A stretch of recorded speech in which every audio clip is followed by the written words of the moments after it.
Bismillahirrahmanirrahim. Assalamualaikum warahmatullahi wabarakatuh. Selamat pagi, salam sejahtera kepada Mas Sila. Waalaikumsalam. Kepada kawan kita ujung sana, rahsia. Tak nak beritahu. Kejap lagi kena beritahu sebab dah lama dah kami tak bersiaran. Saya dan juga dia.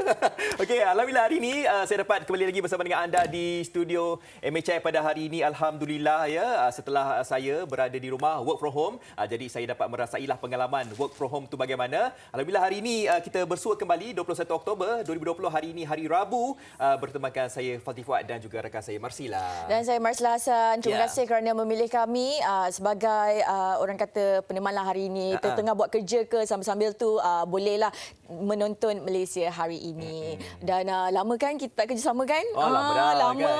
Dan syukur alhamdulillah. Syukur alhamdulillah. Dan kita sedar ataupun faham ya sekarang ini memang setiap hari kita memang disajikan ya dengan perkembangan positif COVID-19 yang semakin hari semakin meningkat, dan setiap hari juga kami di Malaysia hari ini memberikan anda pelbagai informasi, pelbagai pengetahuan untuk anda menjaga diri anda, untuk kita menjaga kawalan diri dan sebagainya. Tapi kita doakan agar kes itu tidak meningkat. Kalau meningkat pun disebabkan mungkin ada pengongkosan yang telah pun dijalankan, swab test dah pun dijalankan di kawasan-kawasan berkenaan. Dan hari ini Masila, seperti mana yang saya katakan tadi, tidak berdua saja. Bukan kita berdua saja, kita ada lagi seorang lagi yang bersama-sama kita pada hari ini.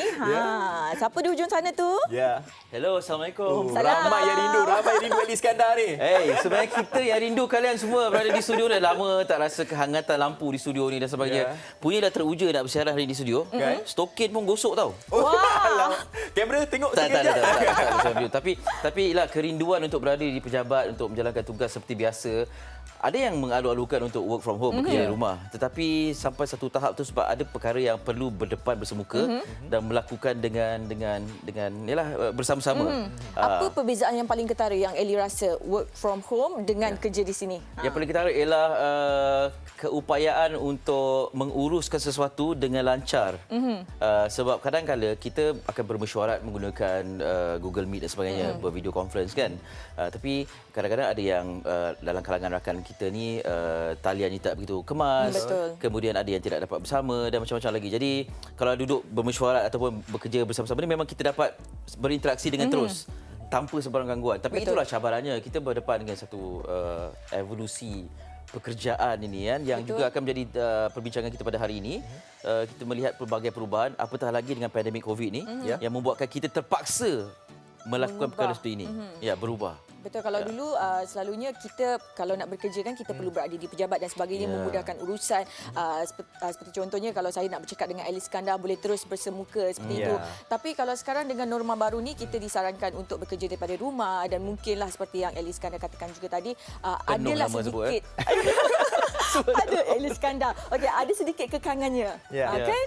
Betul. Sebab kalau kita lihat ya, norma baharu ini bukan sahaja cabarannya dari segi pekerjaan, malahan untuk pelajar sendiri pun sama juga ya, di mana mereka harus belajar menerusi dalam talian. Sebenarnya pelbagai kekangan juga ya kalau kita ni bekerja dari rumah dan sebagainya. Sebab andai kata kalau kita ni bekerja secara bersemuka bersama dengan rakan-rakan kita di pejabat, kalau ada sebarang permasalahan ke sebarang pendapat dan bagaimana, kita boleh terus saja jumpa, bergerak dan sebagainya. Tapi kalau menerusi dalam talian ini, kita harus menghubungi dan sebagainya. Dan kita juga perlu tahu juga norma baharu ini, kalau kita menggunakan Google Meet dan sebagainya, ini saya rasa satu pembaharuan yang baru. Dan saya rasa kalau kita tidak menggunakannya, bila lagi? Betul. Dan kita tidak boleh melihat itu sebagai satu halangan yang begitu nyata kan sebenarnya. Sebabnya kita boleh anggap ini sebagai satu cabaran yang baru. Contohnya macam sekarang dengan norma yang baru, mungkin kita tahu bahawa dengan pandemik COVID-19 yang melanda sekarang ni ramai yang kehilangan pekerjaan dan sebagainya. Tapi kita perlu ingat bahawa walaupun ramai yang kehilangan pekerjaan, tapi kita masih lagi boleh mencari peluang pekerjaan yang baru. Contohnya kalau kita lihat sekarang ni khidmat penghantaran makanan dan sebagainya, dia makin membuka ruang kepada itu yang pentingnya. Kita sekarang ni sebagai lepasan siswaza ataupun sebagainya tak boleh memilih kerja dan sebagainya. Jadikan itu sebagai satu platform untuk kita orang kata apa tu, menguji diri sendiri. Okey, tak semestinya kalau kita dah biasa bekerja di pejabat dan sebagainya, kita tak boleh keluar bekerja untuk melakukan penghantaran makanan dan sebagainya. Asalkan kita boleh mendapatkan sumber rezeki yang halal, yang baik dan sebagainya, itu sudah cukup baiklah. Yang penting kita raikan apa saja pembaharuan yang ada di dunia ini, sebab kadang-kadang pembaharuan itu datang dengan sukarela. sama ada kita nak buat ataupun tak nak. Betul. Tapi kadang-kadang kita dituntut disebabkan persekitaran ataupun suasana seperti COVID-19 ni kan. Betul. Okey, ada perkongsian nak diwara-warakan kepada penonton? Ya, kita sedar bahawa sekarang ini kita agak risau ya tentang pandemik COVID-19 ini, dan SOP kita telah pun buat ya, dan kita juga harus memberikan pertolongan juga kepada Allah SWT dengan cara untuk kita melakukan solat hajat ya. Jabatan Agama Islam Wilayah Persekutuan Jawi menjunjung setinggi-tinggi kasih kepada ke bawah Duli Yang Maha Mulia Seri Paduka Baginda yang di-Pertuan Agong di atas titah perintah agar kesemua masjid di seluruh negara mengadakan solat hajat dan doa selamat memohon ihsan Allah SWT agar penularan wabak ini dapat diberteras dengan berkesan. Sehubungan dengan itu, semua masjid, surau Jumaat dan surau di seluruh wilayah Persekutuan Kuala Lumpur, Putrajaya disarankan menjalankan solat hajat dan doa selamat bagi tujuan tersebut mengikut ketetapan tersebut. Antaranya tarikh dan masanya adalah pada 20, 21 dan 22 Oktober 2020, iaitu hari Selasa, hari Rabu dan juga Khamis. Selepas maghrib akan diadakan solat hajat dan juga doa selamat, dan pada 23 Oktober 2020 pada hari Jumaat, selepas solat Jumaat akan diadakan solat hajat. Itu dia kan, dan kita haraplah supaya pandemik COVID-19 ni akan segera orang kata tu hilanglah supaya ialah kita dapat meneruskan kehidupan kita, walaupun kita terpaksa meneruskan kehidupan kita dalam norma yang baru. Dan kalau kita tidak boleh mungkin pergi ke mana-mana masjid, surau kan, ianya bukannya salah satu penyebab utama untuk kita tidak melakukan solat hajat di rumah dan sebagainya, untuk kita solat berjemaah dan bersama-sama dengan keluarga kita. Baik, perkongsian yang akan kami berikan hari ini berkisarkan tentang pekerjaan, trend pekerjaan juga ya. Tadi pun telah kita kongsikan ya, trend pekerjaan untuk tahun ini berubah. Betul. Ya, 2021 berubah dan 2022 nanti pun berubah juga. Bayangkan ya, dengan penggunaan teknologi drone pun kita boleh gunakan AI ini sebenarnya. Bayangkan kita duduk di rumah, pesan melalui telefon pintar, makanan itu sampai dekat rumah ya. Dan ianya satu kemudahan yang baru untuk kita, positifnya untuk kita, tetapi yang menjadi masalahnya pekerjaan-pekerjaan yang akan dipupuskan juga jadikan satu kemestian juga nanti. Ya. Itu pekerjaan-pekerjaan yang biasanya kita tahu ada cabaran apabila wujudnya teknologi moden ini kan. Termasuklah tugas pembaca ataupun penyampai TV seperti kita ni dah boleh digantikan dengan robot dan juga komputer, dan hanya meninggalkan suara saja. Di negara China dah pun berkongsi tentang keupayaan teknologi ini. Betul. Harapnya tak sampai ke Malaysia lagi lah. Tak boleh cari makan. Itulah. Nanti susah pula kita nak cari makan, dah kena fikir. Nak cari sumber pendapatan tambahan yang lain macam mana kan. Sebab okey, macam yang Fazli cakapkan tadi kan, teknologi drone dan sebagainya. Kalau kita perasan, kalau kita ke kedai-kedai makan dan sebagainya sekarang ni, kurang. Ada setengah kedai yang tidak menawarkan khidmat pelayan. Kalau kita datang kedai, kita perlu scan QR code, boleh order dekat menu yang tertera dan kemudian terus datang. Itu memanglah menjimatkan tenaga buruh, tapi kita sebagai sumber tenaga buruh ni, itulah banyak kita kena fikir apa yang perlu dilakukan. Okey, kita nak berkongsi apa yang dimuatkan di paparan akhbar berita harian bersama Mersila Luis. Hari ini di berita harian di muka surat kedua di sini, ke bawah Duli Yang Maha Mulia Sultan Selangor duka cita ahli politik tidak peduli masalah rakyat. Okey, perinciannya di sini, ke bawah Duli Yang Maha Mulia Sultan Selangor Sultan Sharafuddin Idris Shah bertitah ahli politik di negara ini perlu bertanggungjawab dan memastikan penderitaan rakyat sentiasa menjadi keutamaan untuk diselesaikan ketika melaksanakan amanah mereka. Baginda duka cita kerana kebanyakan ahli politik seolah-olah tidak mempedulikan langsung masalah dan kesusahan dihadapi rakyat terkesan akibat COVID-19, termasuk ekonomi mereka amat terjejas. Dan katanya juga rakyat juga sudah mula bosan dan meluat dengan segala tindak tanduk ahli politik yang sentiasa dilihat bercakaran dan bertelingkah merebut kuasa pemerintahan negara. Dan semua pihak juga, terutama ahli politik di negara ini, untuk sentiasa bekerjasama tanpa mengira pendirian parti masing-masing. Itu dia antara perkembangan yang ada di berita harian. Banyak lagi perincian-perinciannya yang boleh anda baca. Banyak lagi tajuk-tajuk menarik yang anda boleh ketahui. Okey, jadi jangan lupa untuk dapatkan naskah berita harian dan seterusnya. Okey, seterusnya di Harian Metro pada hari ini memuatkan berita berkenaan dengan SPRM ya. Sejak semenjak ni SPRM ni sering kali diperkatakan. Okey, kali ini tak tampil hingga habis tempoh, 2 lagi artis dipanggil ya. Siapakah artis tersebut? Mari kita teka siapa. Okey, baik, 2 artis popular antara yang berada dalam senarai Suruhanjaya Pencegahan Rasuah Malaysia SPRM untuk dipanggil bagi membantu siasatan berhubung aktiviti pengubahan wang haram.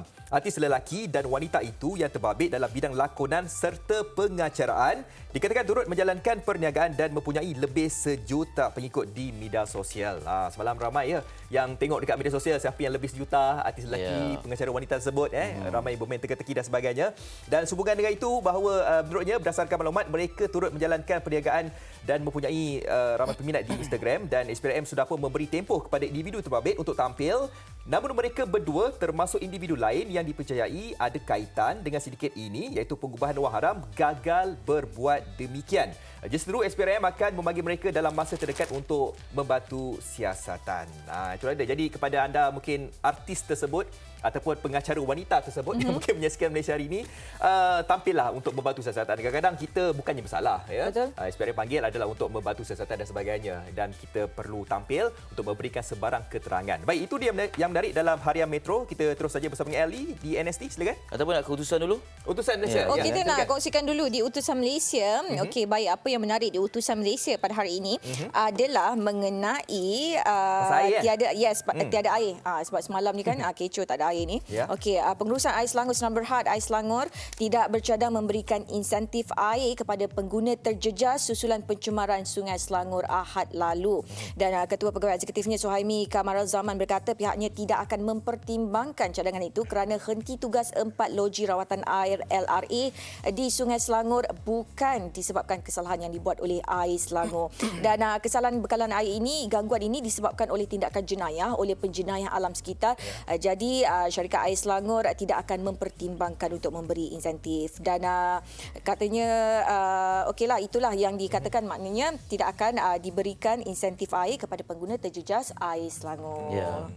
Itulah orang katakan kerakusan yang menyebabkan orang ramai terjejas. Baik, seterusnya akan Ellie Iskandar kongsikan di NST. Okey, kita bercakap tentang situasi air sebelum saya masuk ke NST ini. Kita marah dan sebagainya kan. Apabila berkenaan air dah kembali pulih, sentiasa simpan jugalah. Betul. Takung juga air juga. Kan sediakan 2-3 sebab kita tak tahu orang dah kata ni pesta air dan sebagainya kan. Kita marah juga tapi kita buat persediaan. Masa berkenaan air dia simpan juga. Sebab maksudnya kita dah tahu perkara ni mungkin akan terjadi lagi dan lagi. Jadi mungkinlah kita perlu beli tong air. Ellie ada? Ada. Beli, dah beli. Siap beli semua. Dah beli siap. Okey, baik, kita beralih ke akhbar New Straits Times. WFH order. Sebenarnya kita mungkin tak faham WFH ni apa. Ramai dah tahu, work from home order. The government has instructed that 1 million employees in CMCO areas work from home effective tomorrow. And the guidelines on how to implement this will be released today. Jadi dimaklumkan ini memberikan 1 juta pekerja dalam kalangan pengurusan, 800,000 daripada sektor swasta dan 200,000 dari kalangan sektor awam yang diarahkan untuk bekerja dari rumah. Jadi segala perkembangan akan dimaklumkan pada hari ini dan setiap yang terbabit diperlukan untuk mematuhi arahan ini. Kecuali pihak-pihak seperti yang disebutkan oleh Datuk Seri Ismail Sabri semalam dalam departmen ataupun jabatan kewangan yang perlu menggaji, membayar gaji dan sebagainya, itu dibenarkan untuk berada di pejabat yang lain perlu akur. Jadi ini antara perkara-perkara yang kita ingin fahami lebih lanjut dan memastikan dapat dipatuhi sebaik-baiknya. Untuk itu kita nak bersama dengan Datuk Rozi Mat Saad, Timbalan Ketua Pengarah Keselamatan Negara, di talian video sekarang ini untuk bercerita lebih lanjut tentang bekerja dari rumah atau work from home ini. Hello, Assalamualaikum, Datuk. Waalaikumsalam. Datuk, apa khabar? Alhamdulillah, khabar baik. Ya, terima kasih sudi bersama dengan kami untuk berkongsi tentang situasi ini sekarang ini. Kita bercakap tentang kes positif COVID-19 yang semakin meningkat ini dan antara perancangan kerajaan dari masa ke masa ialah antara lain yang kita sebutkan tadi bekerja dari rumah. Jadi bagaimana pihak MKN menguruskan arahan dan juga maklumat untuk disebarkan kepada rakyat Malaysia ini? Kita mengadakan perbincangan melalui mesyuarat peringkat tertinggi kepimpinan negara pada setiap hari. Jadi maklumat-maklumat ini dibincangkan secara terperinci. Kerajaan meneliti status semasa, menganalisanya dan mencari satu strategi yang terbaik. Terbaik untuk rakyat, terbaik untuk negara dan terbaik untuk mencapai perkembangan ekonomi dan kemakmuran negara. Jadi MKN akan sintesiskan semua maklumat ini dan kita terjemahkan ia dalam bentuk SOP, iaitu peraturan tetap operasi yang mana rakyat kita berkehendakkan supaya mengikuti atau mematuhinya, dan kita yakin, percaya bahawa dengan mematuhi SOP ini kita akan mampu membendung dan menurunkan penularan pandemik COVID-19 di negara kita. Jadi semua maklumat ini diterjemahkan dalam bentuk SOP yang kita perhalusi, kita teliti satu persatu. Okey, Datuk, baik, cabarannya sekarang ialah apabila maklumat tentang SOP dan juga maklumat tambahan diberikan dari masa ke masa, ada kalanya ia mengelirukan banyak pihak. Jadi siapa patut pergi kerja, siapa patut berada di rumah dan sebagainya. Jadi bagaimana diuruskan maklumat ini supaya difahami secara rata oleh rakyat Malaysia? Kita maklumat ini pertamanya akan disampaikan melalui pengumuman oleh Yang Berhormat Menteri Kanan Keselamatan pada setiap hari, dan maklumat mengenai kesihatan pula akan diumumkan, disampaikan oleh Yang Bahagia Tan Sri Ketua Pengarah Kesihatan pada setiap hari. Jadi maklumat-maklumat ini adalah selepas perbincangan melalui mesyuarat peringkat tertinggi kepimpinan negara diadakan, dan MKN akan meneliti maklumat itu, dan sebenarnya sebelum maklumat itu dikeluarkan, MKN sudah ada draft terhadap maklumat berkenaan, khususnya yang disampaikan oleh Yang Berhormat Menteri Kanan Keselamatan. Selepas maklumat ini diumumkan, kita akan terjemahkan ia dalam bentuk SOP supaya ia selari dengan apa yang diumumkan. Namun begitu, kadang-kadang maklumat ini kita dapati ada sedikit kekeliruan, dan sudah pasti ini adalah pengalaman kita yang pertama menguruskan pandemik yang sebegini kritikal, dan kita akan buat penyesuaiannya. Saya menasihatkan semua pihak supaya kita menerima semua perkara ini dengan positif. Kita mencari satu nilai tambah yang lebih baik. Kita bergerak ke arah yang lebih baik, dan mari kita menerima secara baik dan positif perkara ini. Ya. Baik, Datuk, soalan terakhir. Kita bercakap tentang maklumat yang disampaikan ini, dan perincian pastinya diketengahkan sebelum disampaikan agar semua faham, pemahaman itu sama dalam kalangan rakyat Malaysia. Sekarang ini apa yang menyusul selepas maklumat disampaikan sama ada oleh Menteri Kanan ataupun Tan Sri Ketua Pengarah ialah komen-komentar yang menyusul ketika sidang media disampaikan ataupun selepas itu. Jadi bagaimana nak diuruskan segala persoalan ataupun komentar ini? Adakah ini menampakkan lagi rakyat kurang faham tentang sesuatu maklumat, ataupun ada maklum balas tertentu selepas melihat komentar-komentar ini? Kita meneliti, kita menyusuli semua pandangan, komen, ulasan, rungutan dan kritikan rakyat terhadap semua dasar yang kerajaan umumkan, sama ada melalui pengumuman, melalui SOP dan sebagainya. Jadi semua maklumat ini kita akan bincang kembali, kita perhalusi di mana ada ruang untuk kita tambah baik ia, dan jika dipersetujui bersama, kita akan keluarkan satu bentuk pemakluman baru, sama ada kita pindah SOP ini dan sebagainya, supaya rakyat akan menjadi lebih jelas dan yakin. Jadi seperti saya katakan, ini adalah pengalaman pertama dan kita tidak pernah berdepan dengan pengalaman ini. Jadi sudah pasti banyak benar-benar ruang yang masih kekurangan, dan kerajaan komited. Semua pegawai, pengurusan tertinggi, kepimpinan negara cukup komited untuk kita urus yang terbaik. Dan saya yakin dengan sokongan dan kerjasama rakyat khususnya, kita mampu untuk terjemahkan dalam satu bentuk tindakan yang baik dan kita akan berjaya dalam peperangan ini. InsyaAllah. Datuk, terima kasih atas perkongsian. Sama-sama. Selamat menjalankan tugas. Assalamualaikum. Terima kasih. Waalaikumsalam. Datuk Rozi Mat Saad, Timbalan Ketua Pengarah Majlis Keselamatan Negara. Jadi ini satu cabaran ni sebenarnya, sebab kalau sebelum ini dalam teknologi terdahulu ini, apa saja maklumat disampaikan satu hala saja. Sekarang ini dua hala. Apabila sidang media itu disampaikan, dilaksanakan, komentar menyusul dengan serentak. Jadi ini cabaran kepada pihak yang menyampaikan maklumat ini untuk menguruskan maklumat ini. Jadi kita sama-sama perlu bekerjasamalah. Kadang-kadang yang komen pun komenlah sewajarnya kan. Itu nasihat kepada orang awam juga. Pelbagai komentar sebenarnya telah pun dibaca bukan sahaja daripada setiap individu, malahan keseluruhan yang menyaksikan live streaming tersebut ya. Betul. Pelbagai komentar yang diberikan, ada yang memberikan positif ya, ada juga yang lock sebuah barang dan sebagainya kan. Pun ada juga. Nak main-main boleh juga kan. Tapi sebenarnya dalam masa sama juga kita harus fahami apa yang disampaikan ya oleh Menteri Kanan Kluster Keselamatan, sama ada beliau ataupun Tan Sri Datuk Noh Hisham Abdullah juga. Dua orang saja, dua individu saja disebutkan yang harus wajib kita dengar. Betul. Datuk Sri Ismail Sabri dan juga Tan Sri Datuk Hisham Abdullah.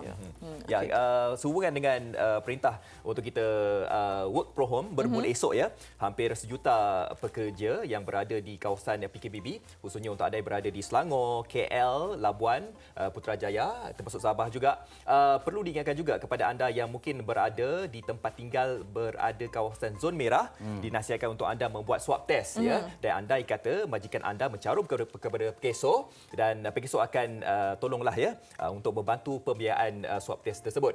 Dan perlu untuk kita ingatkan juga, kalau majikan tersebut yang mungkin menyaksikan Malaysia hari ini, kalau ada pekerja-pekerja warga asing ya, kita tahu bahawa baru-baru ini kluster utama ya yang melibatkan 185 kes setakat ini sampai semalam, yang mana seorang pengawal keselamatan warga Nepal yang bekerja di pusat mobilitas tersebut positif ya. Kita tak nak perkara itu berlaku. Jadi kalau boleh majikan itu membuat swab test kepada pekerja-pekerja asing juga. Baik, kita bercakap mengenai perkara itu.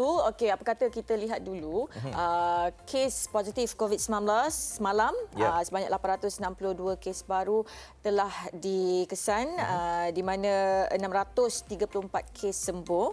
Dan kalau anda boleh lihat, itu dia antara kluster aktif dengan kes baru COVID-19.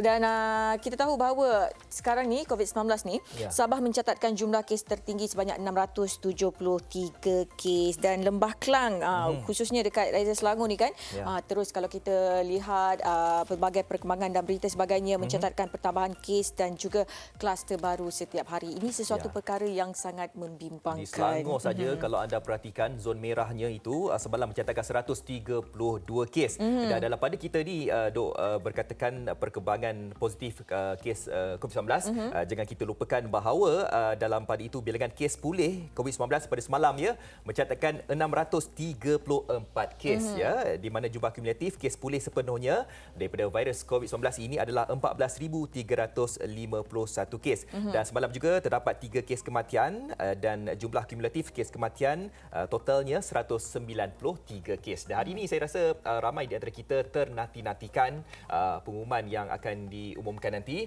Marilah sama-sama kita doakan agar berlaku penurunan, sebab kalau sebelum ini mungkin kita macam dah selesa dengan 1 angka, 2 angka, 3 angka ni kita dah rasa macam dah biasa dah pula 3 angka ni. Dan kalau boleh kita tak naklah sampai ke 4 angka. Ingat 4 digit. Kali pertama kita capai 400 lebih, 423 tak silap. Betul. Kes baru. Kita sangat-sangat terkejut dan terkesan, tapi sekarang ni kita dah 2 kali ganda, 862. Bayangkan. Setiap minggu kan, setiap hari kita perasan angka itu semakin bertambah dan sebagainya. Ini yang kita bimbangkan. Kita tak mau menakut-nakutkan, sebab dah bercakap tentang perkara-perkara ini memang menggusarkan. Tapi inilah hakikatnya, dan ini tanggungjawab kita bersama juga. Ya, walaupun kita tahu dari mana asal penyebaran ini dan sebagainya, tanggungjawab kita untuk memastikan SOP itu terus dilaksanakan. Terutama penjarakan fizikal, kan, pemakaian pelitup muka dan sebagainya. Rasanya dah menjadi norma dah, bukan norma baru dah sekarang. Dah norma dah. Dan kita juga banyak kali tahu, kerap kali kita ingatkan kepada penonton, diri sendiri juga, rakan-rakan semua, supaya mematuhi segala SOP. Eli cakap pakai pelitup muka, penjarakan fizikal. Kita dah terbiasa dengan perkara itu. Jadi bagi saya tak ada masalah kan, sebab dah berbulan-bulan kita mengamalkan benda yang sama. Bila tak pakai kita rasa berdosa, macam rasa Kalau jahatnya rumah kan. Betul. macam jahat sangat kalau tak pakai. Dan perlu anda ingatlah, sekarang ni kita ingatkan kalau tak ada keperluan untuk keluar rumah, janganlah untuk kita keluar rumah dan sebagainya. Kalau nak berbelanja pun sekarang ini, kalau boleh, buatlah pembelian dalam talian. Dalam talian sebenarnya bukan saja barang-barangan, contohnya keperluan harian yang boleh kita dapat macam-macam yang kita boleh dapat. Kunyit pun boleh. Kunyit pun boleh. Kunyit pun boleh beli dalam talian. Okey, baik. Kita nak berehat seketika. Kita bercakap tentang pembelian dalam talian ini salah satu evolusi teknologi yang juga memberi kesan kepada pekerjaan dan juga kerjaya. Lepas ni kita nak bercerita lebih lanjut tentang sejauh mana evolusi pekerjaan ini memberi kesan kepada kita. Ada kerja yang dulu kita buat, sekarang tak buat dah. Tapi cuma nak maklum kepada anda, hari ini tamu kita boleh katakan semuanya orang Pantai Timur lah. Kecuali satu set kamu. Set kamu. Semua lepas ini Malaysia hari ini.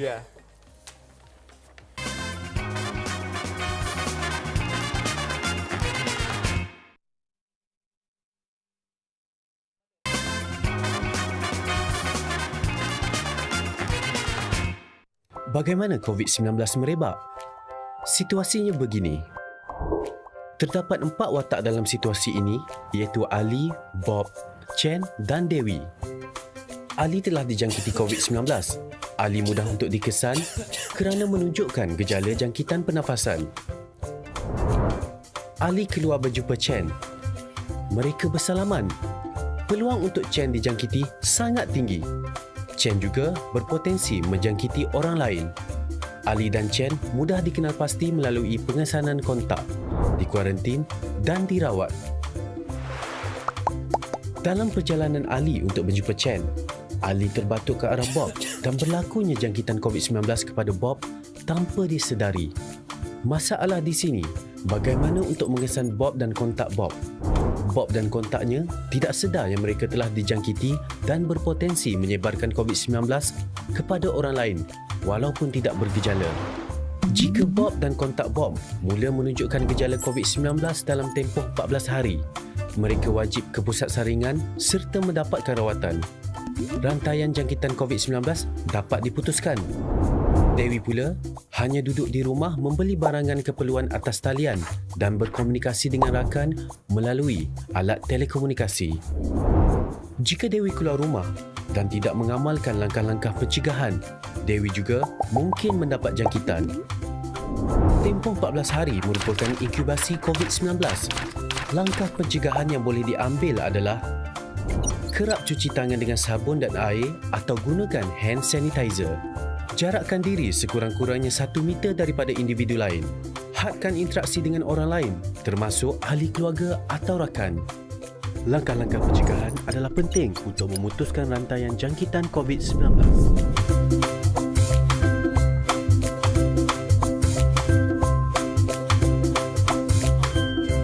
Kalau kita nak mengesan kontak rapat kita, sedangkan kita ni pergi berjumpa dengan ramai sangat orang, ya. Kadang-kadang kita apabila pihak KKM panggil untuk membuat ujian saringan, ya, dan ada sesi temu ramah dan sebagainya, dan macam mana untuk kita ingat kontak rapat dengan kita siapa, bila dan bagaimana, ya. Dan sebab itulah pentingnya kalau anda pergi ke mana-mana untuk anda scan aplikasi My Sejahtera tersebut untuk kita mengesan di mana saja kita berada. Anda kata kalau ada kes di tempat-tempat tertentu, mereka akan menghubungi kita untuk membuat ujian saringan dan sebagainya. Dan kita tahu bahawa sekarang ini dalam pada kita ni dilanda pandemik COVID-19, ya, trend pekerjaan sekarang ni pun dah berubah dan saya difahamkan ramai juga yang menganggur dan turut bersempatilah, ya, kepada anda semua yang mungkin terkesan disebabkan pandemik ini anda mungkin diberhentikan kerja ataupun anda dikurangkan gaji, ya, setiap bulan dan sebagainya. Dan pihak kerajaan pun banyak juga membantu dari segi moratorium dan sebagainya, dan kita kesian juga, ya. Bayangkan bukan saja untuk sektor pekerjaan ini, malahan untuk mahasiswa, mahasiswi, bayangkan mereka ini tamat sesi pembelajaran, ya, selepas tamat graduasi, sepatutnya mereka ini dah boleh untuk memulakan pekerjaan, tetapi disebabkan pandemik ini, bayangkan daripada 300,000 pelajar yang telah pun bergraduasi, cuma 75,000, ya, yang mampu untuk mendapatkan pekerjaan, ya. Selebihnya masih lagi tidak dapat pekerjaan. Itu yang kita harapkan. Dan terima kasih juga kepada kerajaan kerana banyak juga membantu golongan-golongan tersebut untuk mendapatkan pekerjaan dari segi pinjaman dana dan juga usaha-sama daripada tekun, daripada perkeso dan sebagainya. Baik, saya nak tanya kepada anda semua, bila kali terakhir anda menggunakan mesin type? Type. Siap tanya kan? Sebab tahukah anda bahawa ada seorang individu ini menggunakan mesin type ini selama 22 tahun, walaupun sekarang ini kita ada pelbagai teknologi terkini, tetapi mereka ataupun individu tersebut masih lagi menggunakan mesin type untuk menjana pendapatan. Jadi dengan itu, saya nak bersama dengan Pak Cik ataupun Encik Kasri yang berada di talian sekarang ini. Assalamualaikum Encik Kasri. Waalaikumsalam warahmatullahi Mana? Dalam kereta Encik Kasri ya? Nak pergi kerja dah ke? Senang sebab sejuk lah cuaca, lagi elok duduk dalam kereta. Ya, betul. Bagus tu. Okey, Encik Kasri, ini saya rasa ramai yang mungkin tidak sedar tentang perkara ini bahawa dengan mesin type ataupun typewriter ni, kata orang putih kan, kita mampu juga untuk menjana pendapatan. Jadi sebagai permulaannya, bagaimana Encik Kasri boleh kongsikan bersama dengan kami semua dekat sini permulaan pekerjaan menggunakan mesin type ini untuk menjana pendapatan ni, Encik Kasri? Ya betul, bermula daripada tahun 1998, lesen penulis diluluskan. Jadi masa itu 1978 pun dia alat multimedia alat-alat seperti komputer ke masa itu belum ada. Jadi kita bukan belum ada, belum berleluasa digunakan lah. Okey. Maksudnya bila macam tu kita orang gunalah komputer ni mesin type lama ni. Jadi sehingga sekarang dah benda tu boleh diguna pakai. Jadi insya-Allah kita gunakanlah. Dan saya difahamkan juga 22 tahun Encik Kasri menggunakan mesin type ini dan alhamdulillah dengan menggunakan mesin type ini juga mampu juga untuk menjana pendapatan dan juga seterusnya untuk memberikan nafkah kepada isteri dan juga anak. Ada 6 orang Ada 6 orang anak semuanya. Ya saya tuan. Alhamdulillah. Jadi saya nak tanyalah, relevankah sekarang ini penggunaan mesin type? Sebab sekarang ini, Cik Kasri tahu sekarang ni mereka ni ada komputer riba, ada komputer dekat rumah dan sebagainya. Jadi untuk waktu sekarang ini, tahun 2020 ini, masih lagi ke mereka menggunakan mesin type ini ataupun apa antara kegunaannya? Ya, masih relevan saya yakin. Sebab borang-borang yang perlu diisi fill in the blank tu maknanya dia tidak boleh nak setting dengan komputer bila keadaan gitu, kalau kita boleh tulis tangan dengan cantik pun boleh, tapi kalau nak gunakan mesin type ni sama ada yang manual seperti yang saya gunakan ni ataupun yang elektrik punya lah itu. Kita tahu kalau misal kata komputer riba ke komputer sekarang ini kalau nak cari alat gantinya senang kalau rosak kan. Ini mesin type ni dah berpuluh-puluh tahun dah ni dia punya usianya ni, kalau andai kata rosak senang ke nak dapat alat gantinya? Ya, artinya kalau sekarang payah nak cari tempat servisnya. Sekiranya rosak teruk tak boleh dibaiki lagi, terpaksa beli yang lain lah. Masih ada di pasaran. Masih ada di kedai. Cik Kasri, andai katalah mesin type ni pernah rosak ke ataupun selalu rosak? Satu kali rosak saja. Gunakan 13 tahun. Nampak sekali rosak je. Ini andai katalah sebab kita ni kadang-kadang ada orang cakap sediakan payung sebelum hujan. Contohlah kan kata mesin type ni rosak. Lepas tu ada tak macam perancangan Encik Kasri untuk menjana pendapatan selain pada mesin type ni? Setakat ni belum lagi dengan keupayaan saya tidak yakin. Saya tidak yakinlah kerja lain, cuma yang ni je lah. Tapi insya-Allah ada satu biji lagi yang di rumah tu, tapi saya tak berapa guna tu. Sebabnya yang ni boleh diguna pakai. Sekiranya yang ni rosak, saya guna yang tu lah. Yang satu lagi. Yelah, saya pun doakanlah agar mesin type ni sentiasa baik, tak rosak dan sebagainya. Dan difahamkan mengikut kajian Encik Kasri, cuma 30% sahaja kita ni yang menggunakan perkhidmatan penaik berlesen menggunakan mesin type ini. Bagaimana Encik Kasri melihat tentang perkara ini? Sebab yalah mereka ni ataupun nak dapatkan perkhidmatan ni, kadang-kadang mereka ni pergi berjumpa dengan orang lain ataupun mereka print dan sebagainya. Tapi 30% sahaja yang menggunakan perkhidmatan Encik Kasri ni. Bagaimana Encik Kasri melihat tentang perkara ini? Ya, saya rasa walaupun kita rasakan zaman canggih sekarang ni kan, guna komputer ke apa ke. Jadi maksudnya yang lama ni masih boleh diguna lagi. Ya. Ya. Okey, saya nak tahu juga ya tentang kepuasan kita menggunakan mesin type ni. Sebab dulu masa saya kecil-kecil saya suka type ni walaupun tak ada apa-apa, saja je suka tekan-tekan kan. Tapi bagi Encik Kasri pula ya yang menggunakan mesin type ini sebagai sumber mata pencarian, apakah kepuasan yang mungkin Encik Kasri boleh kongsikan bersama dengan penonton Malaysia hari ini? Ya, kepuasannya macam itulah, artinya kita sebagai punca pendapatan, alhamdulillah. Yang sekiranya orang kata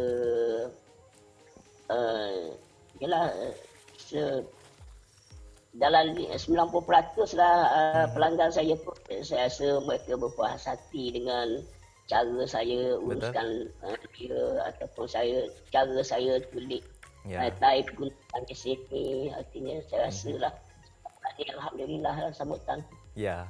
Dan kepuasan bukan saja untuk Encik Kasri, malahan kepada mereka yang mendapatkan perkhidmatan Encik Kasri sendiri. Baik, terima kasih Encik Kasri. Kami dekat sini doakan semoga Encik Kasri diberikan kesihatan, dimurahkan rezeki dan semoga usaha yang Encik Kasri lakukan ini dipermudahkan, insya-Allah. Amin. Terima kasih Encik Kasri.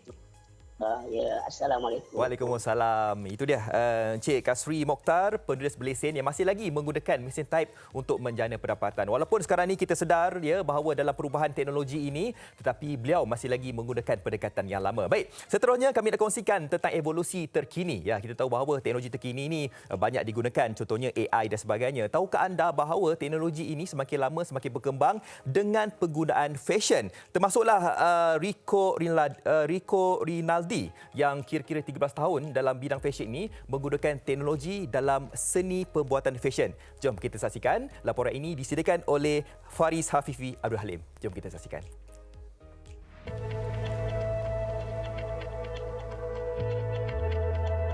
Terkenal dengan cetusan pribadi dari pelbagai unsur seni, Rico Rinaldi atau lebih mesra disapa Rico antara pereka fashion yang ternama di Malaysia. Seiring perkembangan teknologi, pendekatan Rico dalam menguruskan perniagaannya turut berevolusi dari semasa ke semasa sejak 13 tahun lalu bagi memastikan namanya kekal berdaya saing selain menjadikan hasil kerjanya bertambah efisien. Dulu memang kita mengharapkan orang kenal kita melalui televisyen atau majalah, dan sekarang ni orang lebih kenal kita lebih dekat dan orang mudah untuk approach kita melalui sosial media dan teknologi, dan juga orang boleh beli kita punya barang melalui website. So bagi Rico sebagai pelaku fashion, sebab fashion ini adalah juga suatu bisnes perniagaan, so setiap pelaku fashion perlu ada website untuk mengembangkan lagi perniagaan mereka.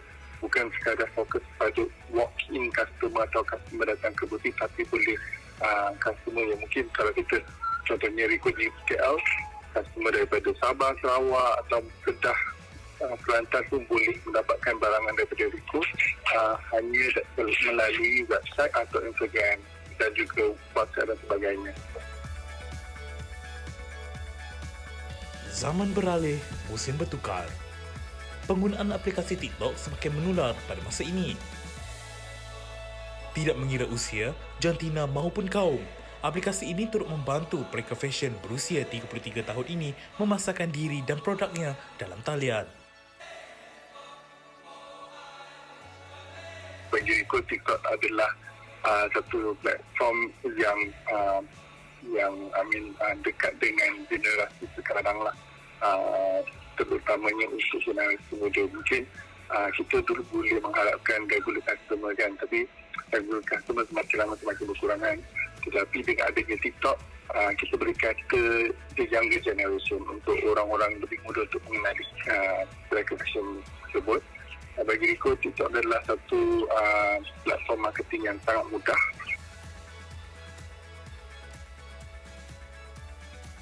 Perkembangan teknologi berlaku dengan pesat. Justru, memiliki sikap serta mentaliti untuk berubah seharusnya menjadi tuntutan dalam sesuatu perniagaan agar dapat terus maju, relevan dan berdaya saing. Itu dia tadi kan, sejajar dengan perubahan teknologi zaman kita dah berubah. Kalau dulu biasanya orang akan ke physical store ataupun di butik-butik, dan sekarang akan beralih kepada online store kan. Senang, teknologi dah semakin canggih kan. Dulu perlu dipaparkan busana di di depan cermin. Orang-orang nak tengok. Kali ini macam-macam cara boleh buat, termasuklah aplikasi TikTok yang dimanfaat sebaik-baiknya oleh golongan yang buat bisnes ini.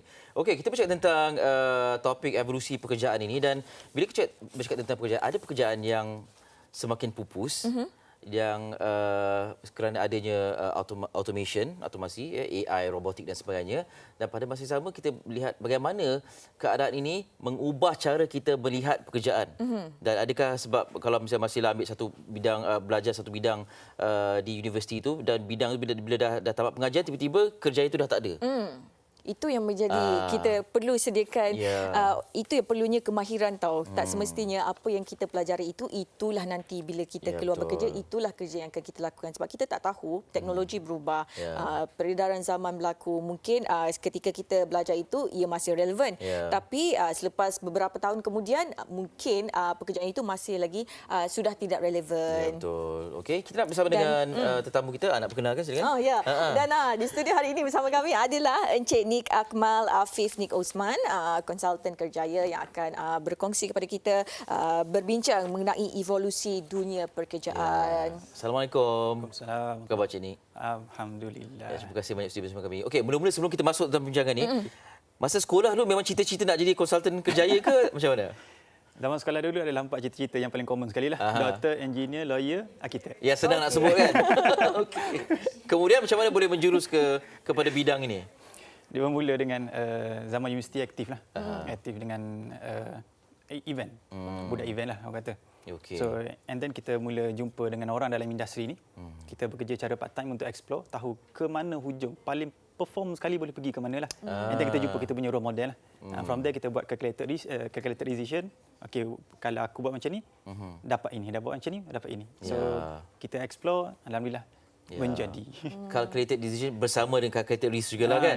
Jadi itulah dia, maknanya jangan kita bila kata kita minat ini, itu je lah yang kita hadap. Sebab macam-macam risiko ada di pasaran kerja kan. Betul, dan peluang pun sebenarnya banyak. Rugi kalau kita tak cuba, kita tak teroka kan. Betul. Dan silakan. Saya menantikan soalan dulu. Yalah, saya ingatkan Ali Iskandar nak mulakan dulu. Tak lah, saya dah. Itulah soalannya tadi. Itulah soalannya tadi. Okey, jadi kita nak tanyalah dekat Encik Nik kan, kalau macam mana kita sebagai contohnya siswa dan sebagainya, kita nak memanfaatkan evolusi pekerjaan ni. Mungkin kalau sebelum ni kita dah terbiasa dengan perkara yang lama dan kita nak beralih kepada benda yang baru tu, macam mana? Okey, baik. Pertama sekali saya ucapkan terima kasih untuk jemputan ni. Jika merujuk kepada graduan, suka untuk kongsikan untuk sesuatu pekerjaan itu jadi tak relevan ataupun pupus terus, dia biasanya akan makan masa dalam 5 ke 10 tahun lah. Tapi COVID mempercepatkan proses tu. Betul. Sebab dalam industri biasanya, contoh kita buat satu kilang, proses petroleum, arang batu sebagainya, usually ada kontrak. Kontrak kita buka kilang ni 20 tahun. So kita ambil supplier ni 20 tahun, kita provide ni 20 tahun. So jika berlaku nak cut, biasanya they have to wait, kena tunggu sampai habis kontrak tu, baru everything akan berubah. So usually dia tak akan habis on the spot macam tu. So usually yang habis on the spot tu adalah benda-benda yang bersifat operation ataupun routine. Ini memang akan diganti. Contoh dengan izin. Yang pasti tak akan relevan, akan hilang dalam masa 2-3 tahun lagi adalah meter reader. Pembaca meter. Sebab itu sekarang proses sedang berjalan, perasan smart meter. Diubah satu sampai satu masa 2-3 tahun lagi hilanglah meter reader. So untuk nak hilangkan meter reader itu tak boleh tahun depan tukar, tak. Dia akan take time 3 tahun 4 tahun tukar sikit-sikit and then hilanglah proses tu. Tapi untuk graduan, biasanya kerja ini dia tidak ada yang hilang dalam tempoh terdekat, cuma dia akan jadi mengecil dari segi jumlah dia. Dengan izin, saya ambil data daripada AIS Perkeso week 41 2020, valid ataupun dia update 9 Oktober. Kita nak tengok jumlah vakansi yang ada, jumlah permohonan yang ada. Ya, sebab isu ni timbul kenapa macam hilang kerja ni, ramai sangat menganggur, pergi mana kerja selama ni. So izinkan saya petik data tu. Kalau kita tengok vakansi yang ada, okey, permohonan yang adalah, kita ambil permohonannya dulu. Orang yang level SPM dan ke bawah seramai 74,000. Dengan izin saya merujuk data. Kemudian yang degree ataupun yang level degree dan ke atas adalah lebih kurang 121,000. Ini orang mencari kerja. Graduan tadi 300,000 setahun yang grad tadi, termasuk dalam yang degree inilah 121,000 sekarang. Ini merujuk kepada data My Future Job. Kita rujuk satu portal saja sebab dia adalah portal nasional. Baik, vakansi yang ada dalam tu. Untuk degree yang tadi 121,000 orang mencari, tetapi vakansi yang ada hanyalah dalam 20,000 lebih. 25,000 saja. Hampir 90,000 lagi terapung. SPM tadi jumlahnya adalah lebih kurang dalam 74,000 yang mencari. Tetapi vakansi untuk SPM adalah 238,000. Nampak vakansi yang ada, market yang ada adalah untuk SPM dan ke bawah. Mana kata bila graduan ni grad, dia bekerja dengan tidak staraf ataupun peluangnya staraf tu tak wujud. So sekarang ni kita nak kata graduan kena kuasai bahasa Inggeris ke, kena kuasai skill ini ke, tak boleh nak salah graduan juga. Naratif tu dia jadi, kalau dulu kita boleh kata graduan ni mungkin ada memilih sikit, tapi naratif tu mungkin dah tak valid dah sekarang. Sebab peluang untuk mereka sendiri pun dah mengecil. Especially bahagian perkhidmatan, perhotelan, pengurusan event. Sebab 63.4% data daripada Jabatan Perakaan 2019. Manpower Malaysia ni, orang bekerja labour force ni, 63.4% adalah bahagian perkhidmatan, servis. Ya, betul. Berapa persen tadi? 63.4%. 63, macam peratusan yang sangat besar tu. Okey, kita ini sebenarnya membuka ruang ke satu perbincangan yang lain sebenarnya berkaitan dengan graduan kan. Kita nak bercakap tentang embracing the technology ini. Bermakna kalaulah ruang pekerjaan itu lebih bersifat kepada perkhidmatan dan peratusannya besar, mungkin graduan kena membuka minda ke arah tu juga kan. Okey, sebelum kita berbincang lebih lanjut, Marsila, kita ada bingkisan nak dikongsikan? Kita ada perkongsian ini mengenai seorang pengusaha pusat tuition yang menjalankan perkhidmatan tuition atas talian sejak tahun 2017 dan memanfaatkan teknologi yang ada dalam perkhidmatan tuitionnya sehingga mencecah hampir 11,000 murid yang berdaftar di seluruh Malaysia. Dan untuk perkongsian dan bingkisan itu, saksikan laporan yang telah disediakan Nur Syuhada Ashikin Abdul Hamid.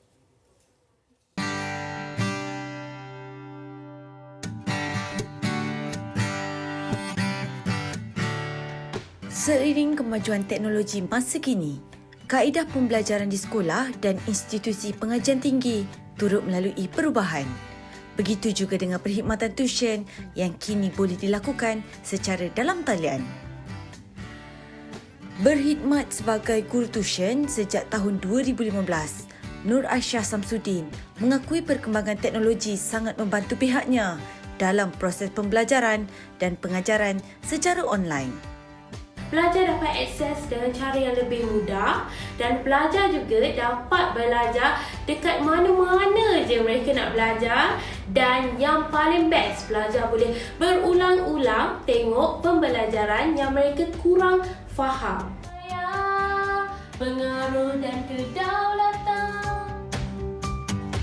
Memiliki hampir 11,000 murid yang berdaftar dari seluruh Malaysia, Aisyah turut menyatakan kelas tuition online dapat menjimatkan kos, masa dan tenaga. Sebab kita hanya boleh menggunakan apps yang disediakan untuk mengajar para pelajar, dan juga kuis pun boleh dilakukan secara atas talian. Semua boleh dilakukan secara atas talian dengan syarat kita follow up pelajar secara one-to-one dan berkumpulan dengan lebih dekat. Evolusi dalam perkhidmatan tuition ini ternyata memberi banyak kelebihan selain mampu mewujudkan suasana dan pengalaman pembelajaran yang baharu bukan hanya kepada para pelajar, malah buat golongan pendidik.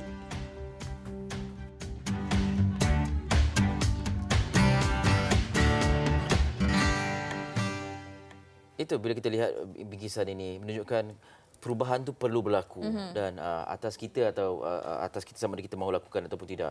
Baik, berbalik kepada cerita evolusi teknologi ini yang memberi kesan kepada pasaran kerja ni.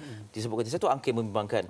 Ini ibu bapa tengah hantar anak di universiti ataupun institusi pengajian tinggi ni dengan harapan menjadi lawyer, doktor, arkitek dan sebagainya. Keluar-keluar tak dapat kerja. Okey, sejauh mana pada pandangan Nick melihat fleksibiliti ataupun keupayaan anak-anak ni untuk mengetahui ataupun mendapatkan ilmu lebih daripada apa yang dipelajari secara formal di institusi pengajian tinggi.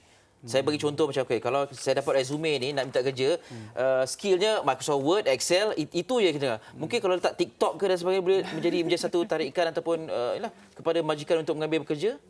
Okey, menarik. Untuk zaman sekarang, especially selepas COVID, terma belajar lain, kerja lain adalah terlampau common. Pada masa yang sama, untuk membantu selesaikan isu ni, Sebab itu kita perasan ada satu inisiatif di beberapa penjana nama dia Place and Train. Banyak agensi yang sambut. Place and Train, ya. Place and Train. Nama dia macam-macam lah. The same concept di apply untuk nama protegi, perintis, rintisan, macam-macam. Di bawah KBS sebagainya. So, itu adalah salah satu inisiatif nak bagi skill yang baru supaya dia boleh masuk bidang baru. Ataupun upskill, tambah skill supaya lebih relevan dengan industri semasa. So, latihan ini dibekalkan sebab nak tampung kelemahan ataupun kekurangan. Contoh, IPT dah ada begini. Berlaku COVID. IPT nak berubah, dia akan makan masa. Nak update dan sebagainya. Dengan izin saya sendiri pun, saya perlu puji di sinilah. UKM Pusat Citra engage dengan kami untuk kita advise. Apakah relevan kerja, pelajaran, subjek yang diajar dalam UKM tu dengan industri. So itu adalah satu inisiatif yang sangat baguslah, perlu dipuji. So benda itu menjadikan silibus mereka, graduan mereka relevan dengan pasaran. So apa yang tidak boleh di-cover IPT buat masa sekarang, kerajaan cover dengan penjana. Itu Place and Train tadi, bagi skill, latihan kemahiran. Okey, tapi itu macam seolah-olah macam ada satu kursus tambahan selepas tamat belajar. Boleh tak ia berlangsung serentak dengan pendidikan formal yang dipelajari di kampus? Sangat boleh, tak ada masalah. Sebab itu macam saya sebut, IPT ni ataupun Institut Pengajian Tinggi ni dia satu macam kapal besar. Bila nak ubah haluan tu dia take time. Nak ubah 10 km baru boleh ubah haluan sikit. So nak segera macam kita ni segera. 3 bulan 4 bulan mungkin belum sampai lagi. So mungkin dalam kita akan tengok impact dia lah akan masa akan datang, dia akan berubah seiring dengan nak lahirkan memenuhi kehendak industri. So IPT memang dia kena provide apa yang demand dekat sana. Dekat sana tu industri lah. IPT pun kena ubah Masila. Kita memang kena ikut. Kena berubah, tak kisah apa jua zaman sekalipun. Ialah kita daripada zaman batu dulu ke sini sampailah zaman moden sekarang ni sentiasa berubah. Dan okey, kalau melihat kepada syarikat-syarikat swasta sekarang ni, ramai yang memilih untuk merubah. Kalau dulu banyak menggunakan tenaga buruh dan sebagainya. Okey, kalau sekarang tenaga manusia, dan sekarang banyak syarikat-syarikat swasta yang lebih memilih kepada teknologi yang lebih canggih, mengurangkan kebergantungan terhadap tenaga buruh. Jadi lebih-lebih lagi kita sekarang berada dalam pandemik COVID-19 ni, ramai yang kehilangan pekerjaan dan sebagainya, ditambah lagi dengan syarikat-syarikat swasta yang makin mengurangkan sumber tenaga manusia ni. Macam mana saranan Encik Nick sendiri melihat perkara ini? Cadangan mungkin boleh diberikan kepada mahasiswa nanti? Okey, pesanan penaja. Pesanan kepada mahasiswa lah kan. Ataupun kepada parent juga, ibu bapa. Jangan letakkan kerjaya adalah yang tipikal 4 tadi. Kerjaya zaman sekarang sudah terlampau luas, ada benda-benda yang unorthodox. Contoh, pengurus media sosial. Dulu mungkin tak ada, tapi sebab sekarang kan kena nak post dekat FB dia, post dekat IG, post YouTube, kena ada orang yang mengurus. Timing dia, ayat copywriting dia. Copywriter pun satu kerjaya. Nak buat ayat iklan dan sebagainya. Bahkan UX design. Contoh, kalau dulu kita masuk mall, okey, rak ni kena bayar mahal sikit susun. Lagu apa nak pasang, pencahayaan macam mana, produk nak susun, customer experience. Dia masuk mall tu, jalan dia macam mana. Nak pastikan dia membeli secara maksimum. Itu mall. Sekarang orang tak pergi mall, orang pergi kepada e-commerce. So macam mana UX design, nak design perjalanan e-commerce, orang scroll tu supaya dia membeli secara maksimum. Macam itulah. Add card, reminder, tak beli ni, ini diskaun. So pekerjaan baru juga wujud. Yang boleh saya sebut ini adalah UX designer, copywriter, data analyst. Ini sangat penting juga. Ataupun yang berkaitan dengan security, IT ataupun komputer software ni. Computer language. Sangat diperlukan sekarang, dia timbul cendawan lah selepas hujan. So demand ke arah situ lebih tinggi. Yang sedia hari ini ada, tetapi dia mengecil. So kalau untuk ibu bapa ataupun untuk graduan, do explore yang berkembang ni. Data ni boleh ambil daripada mana? Daripada paling mudah job portal lah. Yang paling efektif LinkedIn, Jobstreet dan sebagainya. Saya rasa itu juga bukan kerana ibu bapa saya harus datang perkara ini. Institut pengajian juga perlu cakna tentang perubahan yang berlaku ini. Sebab kadang-kadang mereka yang tamat pengajian masuk ke alam pekerjaan, apa yang dipelajari sudah tidak relevan. Itu isu yang sebelum ni kita ketengahkan juga. Banyak perkara yang harus kita persiapkan diri sebenarnya, dan ini tidak berhenti di sini. Pastinya banyak perubahan harus kita lakukan. Embrace the change ini. Nick Akmal, terima kasih banyak-banyak. Sama-sama. Selamat terus memberikan motivasi kepada mereka untuk membiasakan diri dengan perubahan ini ya. Nick Akmal Afif, Nick Osman, konsultan kerjaya bersama kita. InsyaAllah kita jumpa pada masa akan datang ya. InsyaAllah. Okey, baik. Kita ada sedikit perkongsian lagi. Okey, di mana UDA Holdings Berhad akan membuka tirai sambutan Jubli Emas dengan menganjurkan pertandingan mencipta logo ulang tahun UDA ke-50. Dan penyertaan dibuka kepada seluruh rakyat Malaysia berumur 18 tahun ke atas, dan pertandingan bermula 10 Oktober hingga 31 Oktober Oktober 2020. Sila layari laman web yang tertera. Itu dia. Dan kalau nak dapatkan maklumat lanjut, boleh ke Instagram uda_official untuk maklumat lanjut. Nampak sektor korporat pun Kan? guna Instagram. Betul? Itulah kita namanya evolusi. Itulah dia. Ya. Bayangkan kita sebut tentang Rico Rinaldi tadi kan. Kalau 20 tahun dahulu antara perkara yang harus difikirkan ialah fashion show, menganjurkan fashion show. Sekarang tak perlu dah. TikTok pun dah boleh memperagakan. Betul, dan fashion show sekarang diadakan juga secara virtual. Ya, betul. Okey, kita berehat seketika. Banyak perkara yang akan kita kongsi dalam Malaysia hari ini. Jumpa lagi selepas ini.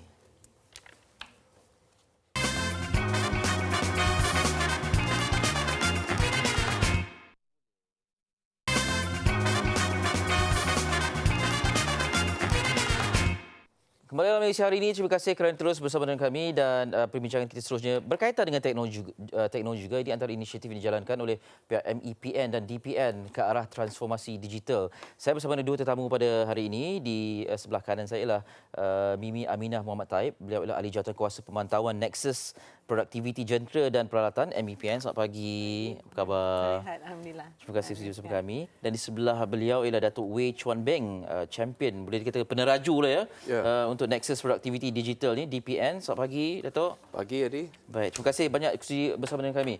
Soalan pertama saya, kita bercakap tentang COVID ni yang pastinya memberikan kepada semua pihak, termasuklah industri. Jadi, penggunaan teknologi digital ni mampu membantu komuniti perniagaan dalam usaha bangkit ekoran pandemik ini. Jadi, Datuk melihat bagaimana permulaan untuk transformasi ini berlaku?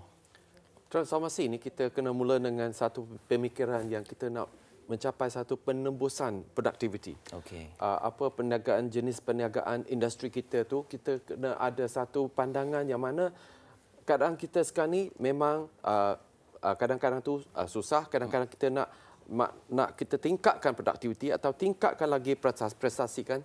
Jadi pemikiran yang nak menembusi keadaan sekarang ni adalah fakta yang pertama kita kena ada. Ya. Pemikiran, mindset tu kena ada. Ya, mindset tu. Itu paling penting. Nak mula apa-apa kena ada mindset itu. Okey, Mimi, sektor machinery dan equipment sebagai penggerak ke arah transformasi digital untuk relevan dalam persaingan global pada hari ini. Apa inisiatif yang dijalankan oleh Machinery and Equipment Productivity Nexus MEPN ini untuk memastikan sektor M&E ini di Malaysia akan terus maju, berjaya saing dan tidak ketinggalan?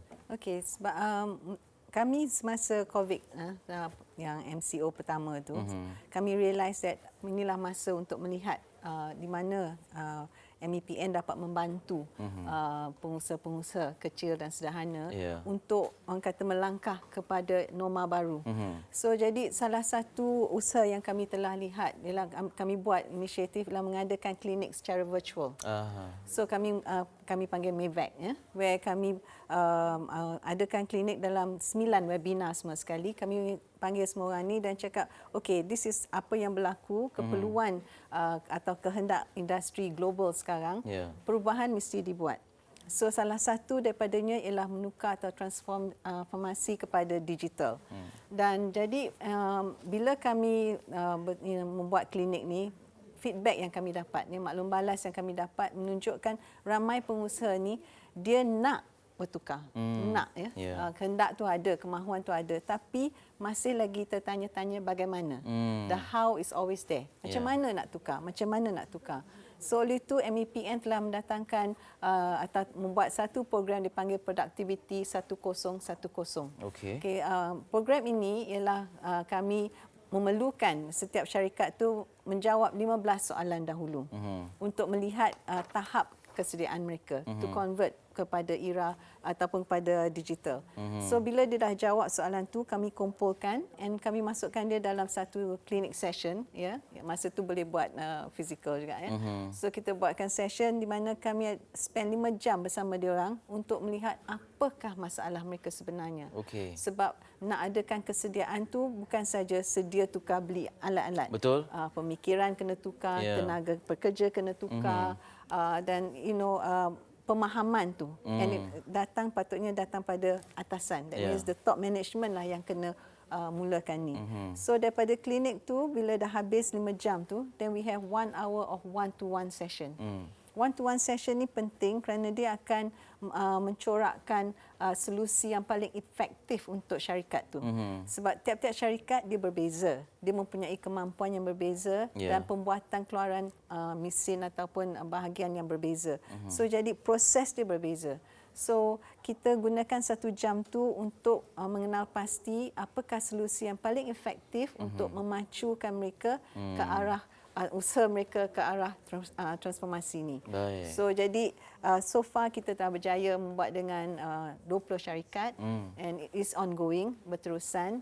Dan lepas ni kami akan buat hand holding. Maknanya kami bawa pakar-pakar pergi kepada syarikat itu dan menunjukkan proses mana yang boleh tukar, proses mana yang tak harus tukar dulu. Sebab you kena prioritize. You tak boleh buat semua sekali awal kan. Nanti tak jadi macam tu. Okey, baik. Apa tadi productivity 1010? Binary ni lah. Okey, kena faham tentang konsep ni. Menarik. Okey, Datuk, bagaimana digital productivity nexus ni atau DPN ini boleh menyokong sektor M&E dan juga lain-lain dalam merealisasikan penggunaan digital dan seterusnya memberi kesan kepada peningkatan produktiviti? Ya, kita nampaknya ke semua sektor industri, termasuklah M&E, mechanical and machinery and equipment dan sebagainya, boleh mengikut apa dia fikiran arah nak meningkatkan bisnes di 3 bidang. Bidang pertama adalah mendapatkan pelanggan yang baru. Yang ni saya boleh rujuk pada Harvard Business School yang katakan kalau kita nak tengok semua syarikat yang maju, dia memang dia excel, dia cemerlang dalam 3 bahagian ni. Yang satu tu cara dia mendapatkan pelanggan baru dan cara dia memberi perkhidmatan pada pelanggan tu. Ada banyak tempat-tempat yang mana digital daripada e-commerce dan CRM, Customer Relation Management, boleh memainkan peranan yang penting. Yang kedua adalah, dimensi yang kedua adalah untuk meningkatkan keberkesanan operasi, operational efficiency. So, yang pertama pelanggan, dan kedua tu dari segi dalam operasi kita, ada banyak lagi proses-proses yang mana kita boleh automate, kita boleh digitalisasikan dan akan meningkatkan produktiviti, akan memberi satu ketulusan dan konsistensi. Yang ketiga adalah dimensi membangunkan produk, R&D. Sebab produk-produk yang baru sebelum kita membawa pada market kita, pasaran kita, secara kita nak reka bentuk, kita nak buat packaging, banyak lagi kita boleh gunakan teknologi digital. Jadi 3 dimensi ini. Okey, 3 dimensi penting. Ringkas untuk soalan terakhir ni, Datuk ataupun Cik Mimi boleh jawab. Ramai nak menerokai pembaharuan ini, tapi kekangannya kewangan, cash flow dan sebagainya. Jadi bagaimana untuk memastikan tak apa, terokai juga? Okey, macam saya cakap tadi, mereka kena tahu tahap kesediaan mereka sebelum mereka boleh berubah. Memang keuangan tu perlu, tapi sometimes tak memerlukan kos yang tinggi. Sebab mesin yang sedia ada, mereka boleh letakkan sensor di situ dan mengubah macam mana mesin itu berfungsi. So dah mula satu dengan ada sensor, you dah boleh kumpul data. Daripada data dah boleh buat analisis. Dan bila dah buat analisa, kita boleh tahu macam mana kita nak improvekan sesuatu proses itu. So jadi tak semestinya kena ada kos yang tinggi lah. Sebab tu pemahaman tu perlu kena ada betul-betul dan kena ada mindset itu. Teknologi digital adalah satu aset baru. Aset yang akan mendatangkan breakthrough, penebusan. Jadi kita kena labur juga. Tapi ada juga banyak geran-geran dan loan daripada kerajaan. Kerajaan dan MDEC dan MIDF. Ambil kesempatan. Maida pun ada grant. Banyak sebenarnya. Kalau di Terokai, buka saja internet, macam-macam ada kesempatan ini. Mahu tak mahu saja. Baik, Mimi, terima kasih banyak-banyak sudi bersama kami. Mimi Aminah Muhammad Taib, Ahli Jawatankuasa Pemantauan Nexus Productivity Jentera dan Peralatan MEPN, dan juga Datuk Wei Chuan Beng. Terima kasih banyak Penaju ataupun Champion Nexus Productivity Digital DPN bersama kita. Kita nak berehat seketika. Selepas ini nak bersama dengan artis yang sebelum ini duk nyanyi lagu ciptaan orang, kali ini hasilkan lagu sendiri, Misha Omar di Asia selepas ini. Okay.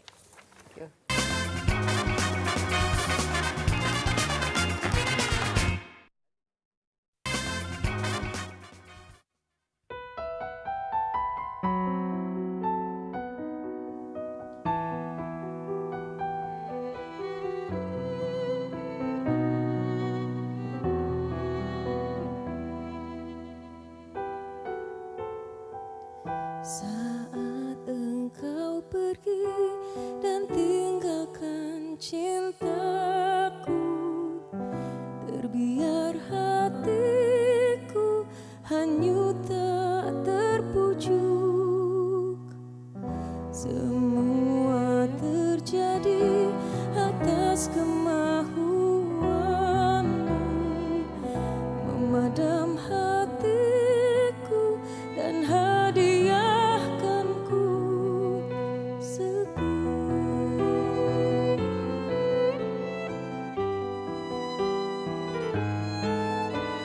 sayang, tak pernah kuduga keegoanmu mematikan rasa cinta yang ku puja terhapus di mamah dusta. Teganya kau mengakhiri dan memilih dia. Hanya aku dan diriku sendiri yang didera waktu, melara dihukum kecewa tanpa relaku.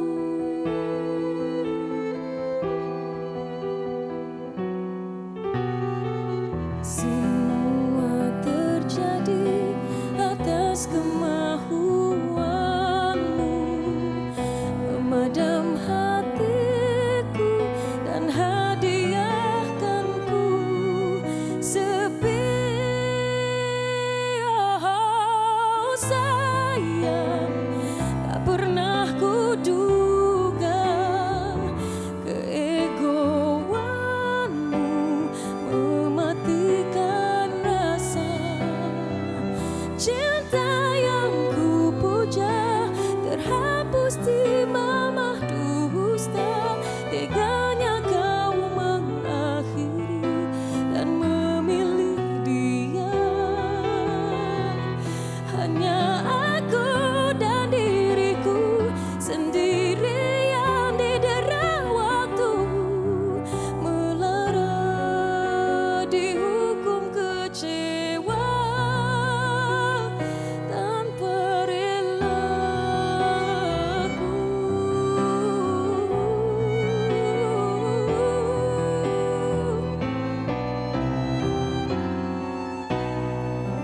Berakhir kisah duka antara kita, hanya Tuhan yang tahu segalanya.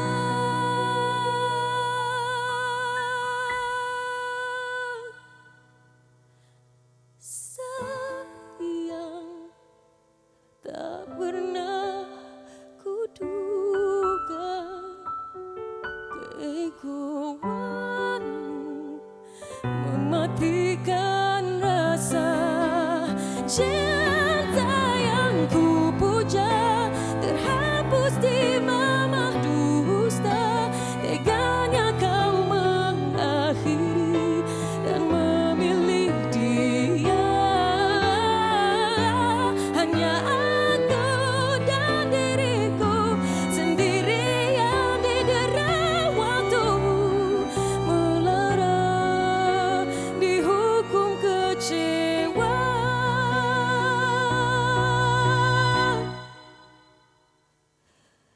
tanpa relaku.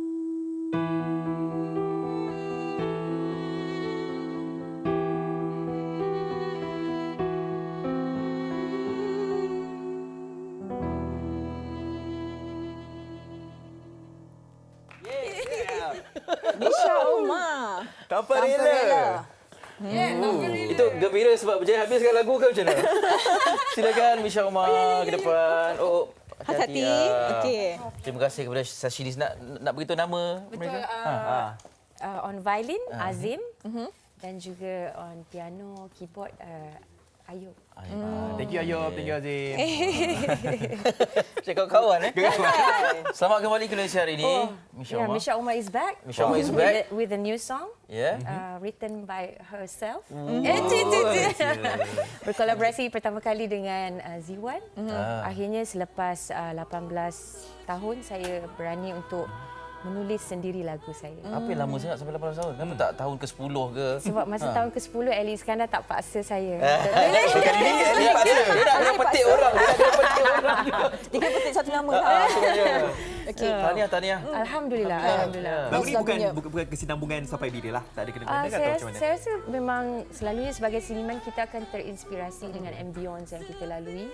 Saya terinspirasi sekali dengan sambutan yang diberikan untuk sampai bila tahun lepas dari AJL ke Soul Sisters concert, kemudian solo concert saya di DFP waktu tu. Jadi I was so over the moon dan melodi ini hinggap di bahagian chorusnya 3 hari berturut-turut saya ingatkan tu lagu orang lain. Okey.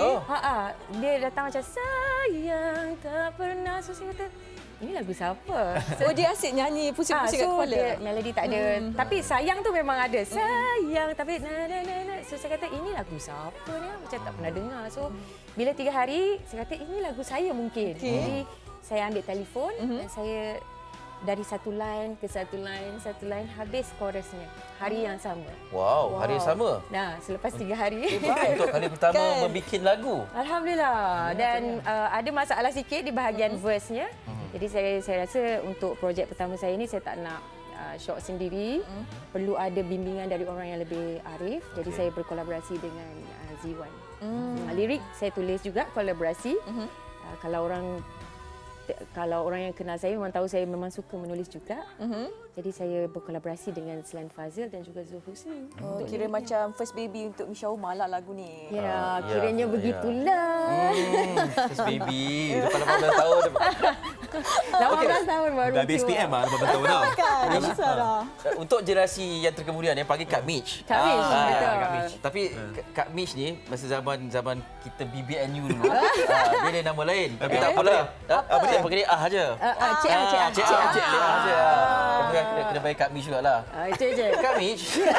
Cik Abli. Nama BBNU dia Abli. Oh, okey. Boleh panggil lah Abli. Dulu sekarang tak boleh lah. Okey. Ini masih lagi nak mengekalkan konsep lagu balada sedih, meruntun jiwa, merebuk, redamkan kalbu. You dengar macam tu Ya. Oh wow. Dia Misha Umar ni macam Adele lah, Adele Malaysia. Dia di luar dia happy-happy, bila nyanyi je orang yang tak faham cinta pun macam aku break up ke macam tu. Tiba menangis dengan lagu. Kesan lah. Memang kita akan kekalkan konsep lagu. Saya rasa itu adalah satu anugerah dari Yang Maha Kuasa.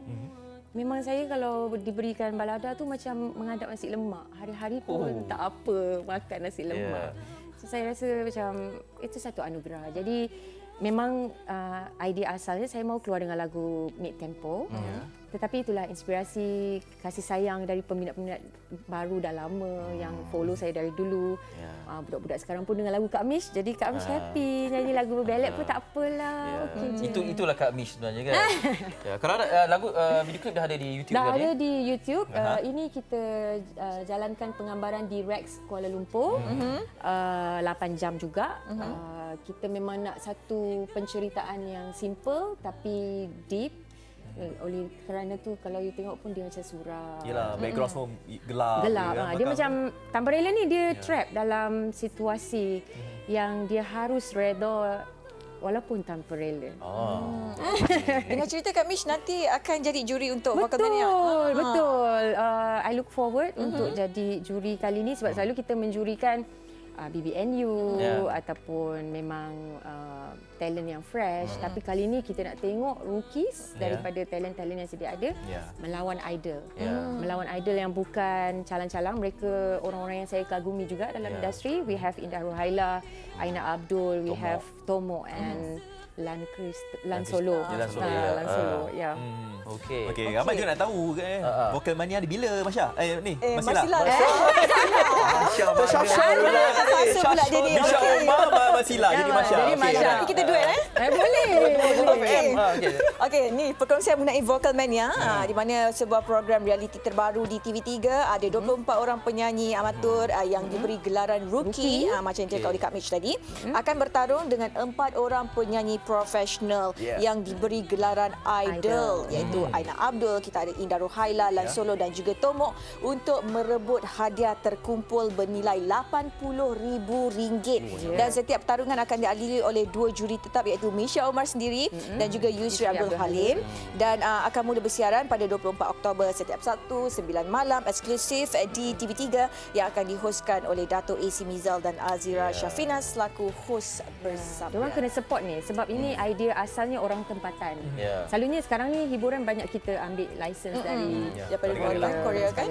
Jadi ini memang idea orang tempatan, jadi produk kita kena support. Ini Ruki yang bertanding. Ruki ni barangkali sebagai juri tak ada masalah lah. Tapi nak menjadi juri, menjurikan idol ni, kan ada putus sahabat ke macam ni? Tersentap pula. Tak adalah. Kita masing-masing dah profesional kan. Saya menjalankan tugas saya. Saya harus berlaku adil. Idol ke, rookie ke, benchmark dia tetap sama. Siapa yang terbaik, itu yang memang kita cari. Sebagai juri kan, nak tahu juga apa yang dicari oleh juri. Kadang-kadang kita nak tahu vokal, dari segi penguasaan pentas kan. Memang begitu. Kita akan menjurikan mereka tu dari sudut vokali dan juga persembahan. Jadi memang kita nak tengoklah macam mana rookie ni nak mencabar idol. Pada saya tekanan lebih kepada idol lah. Sebab idol dah sedia ada, kita tahu kehebatan mereka, kelemahan mereka. Jadi rookie kalau dia pandai, dia buat homework, dia bentes yang lemah apa yang orang ni lemah lah. Aduh. Dan sebagai juri pula sebelum siaran WhatsApp ada ni. Nanti aku komen jangan kecil hati tau. Siap. Misha, all the best untuk lagu ni. Pertaruhan sendiri ni. Alhamdulillah. Atau pentas DJL juga kan? InsyaAllah. Amin. Mudah-mudahan. Menang vokal pula tu? Menang vokal lagi? Mana tahu? Memang dah tahu dah boleh tapau dah. Terima kasih banyak. Terima kasih MHI. Thank you. Okey, baik. Misha Omar dan kita sampai penghujung.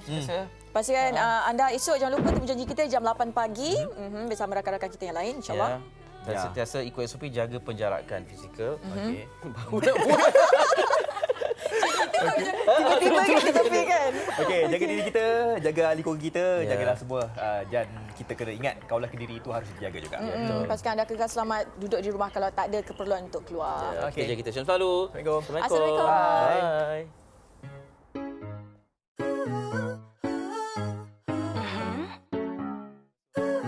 Hey, dengar ni. Kata orang kalau dah sayang, jangan kau mudah nak naik berang.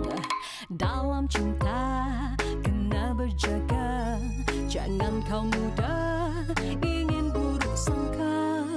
Tanya sama hati, apalah yang dicari? Nanti jawab hati, hanya cinta abadi.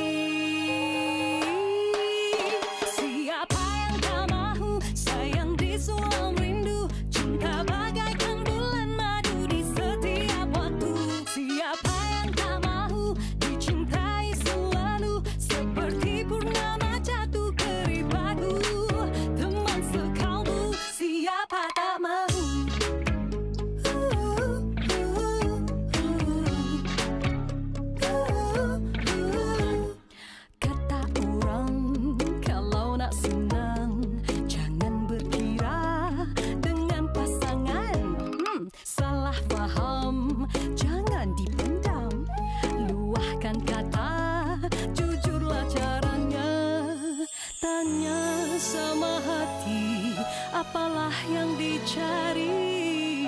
Nanti jawab hati, hanya cinta abadi.